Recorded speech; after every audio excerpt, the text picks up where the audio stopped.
Le chiffre du jour, 8% seulement des entreprises en France ont l'intention d'embaucher un ou plusieurs cadres dans les 3 prochains mois. C'est l'un des chiffres du dernier baromètre de l'APEC, l'Association pour l'emploi des cadres, qui reflète assez nettement l'inquiétude des entreprises en matière de perspectives. Bonjour Hélène Garner. Bonjour. Merci d'être avec nous. Vous êtes la directrice des études de l'APEC. Avant de parler des perspectives de recrutement, un mot sur la dégradation du niveau de confiance des entreprises en France concernant l'évolution de leur carnet de commandes. On est passé de 71 à 64%, ça veut dire 7 points de moins par rapport au précédent baromètre publié il y a 3 mois. Sincèrement, vous avez été surprise par ce résultat ? Alors, on a été relativement surpris par la dégradation observée sur ce dernier trimestre. Il faut rappeler que l'interrogation, elle s'est déroulée entre le 1er et le 15 septembre de cette année, donc dans un moment politique assez instable, qui donc a plutôt contribué à dégrader la confiance des employeurs qu'on a interrogés. On est sur une tendance baissière depuis qu'on observe cet indicateur. Depuis le début de l'année, la confiance, elle se dégrade. On le dit au fil des baromètres. Et là, c'est vrai qu'on observe une baisse, notamment chez les PME, où on a une baisse de 11 points par rapport au trimestre précédent de la confiance. Qu'est-ce qui inquiète le plus les entreprises selon vous ? Vous avez parlé de l'incertitude économique et politique en France, mais est-ce que le contexte géopolitique mondial joue également, les droits de douane américains ?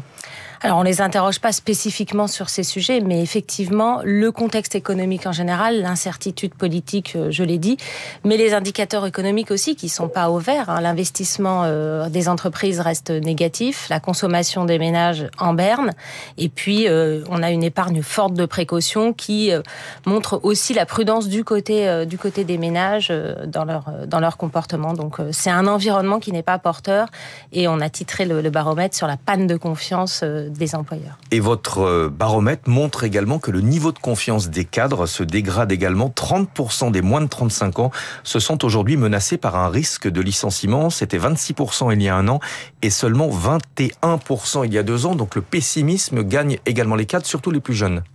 Exactement. La confiance, elle est aussi en berne du côté des cadres quand on les interroge sur leurs intentions de mobilité. Cette menace du licenciement, cette inquiétude sur la pérennité de leur emploi, elle renvoie à la situation préoccupante de leur entreprise dont ils sont complètement conscients. Et donc, pour les plus jeunes qui sont traditionnellement les plus mobiles, qui ont la plus forte appétence pour bouger, on voit que cet indicateur, il se dégrade fortement. Effectivement, vous l'avez dit, plus 4 points en 1 an chez les moins de 35 ans. Ils estiment qu'il y a plus de risques à bouger. Le risque, c'est de ne pas retrouver un emploi équivalent au leur. Il y a 58% des cadres qui le déclarent. Mais aussi, ils estiment qu'ils ne gagneraient pas forcément plus à bouger. Donc, ils ont une tendance à rester dans l'emploi qu'ils occupent. Et sans grande surprise, toute cette morosité pèse sur les perspectives de recrutement, surtout dans les TPE et PME. Mais vous avez aussi noté un fléchissement dans les grandes entreprises. Au global, il n'y a que 8% des entreprises qui prévoient d'embaucher un ou plusieurs cadres dans les prochains mois. Dans les 3 prochains mois, exactement. Et c'est un point bas qu'on avait déjà observé au dernier trimestre, au dernier baromètre trimestriel. Et c'est le point le plus bas depuis qu'on mesure cet indicateur. Donc, on a effectivement des intentions de recrutement qui sont relativement basses. C'est cohérent avec les prévisions qu'on avait publiées en début d'année, avec un retournement du marché de l'emploi cadre et des prévisions de recrutement qu'on estimait à moins 4% sur l'ensemble de l'année par rapport à moins 8% en 2024. Donc, il y avait quand même une petite amélioration, mais on restait sur un trend négatif. Beaucoup moins d'embauches de cadres. Est-ce qu'il y a encore des secteurs où le rapport de force entre les candidats et les recruteurs est toujours en faveur des candidats ? Ou est-ce que vous avez le sentiment qu'aujourd'hui c'est terminé ? Ce sont les entreprises qui ont les cartes en main en matière de recrutement.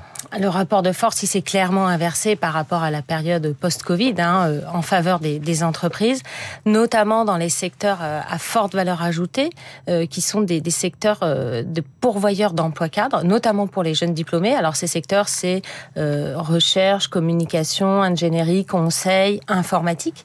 Et on observe notamment une baisse marquée des intentions de recrutement dans ces secteurs-là, dans le secteur informatique, mais également dans le secteur de l'économie et de la gestion. Vous pensez que ça va se traduire ou que ça se traduit déjà par des baisses de salaire ?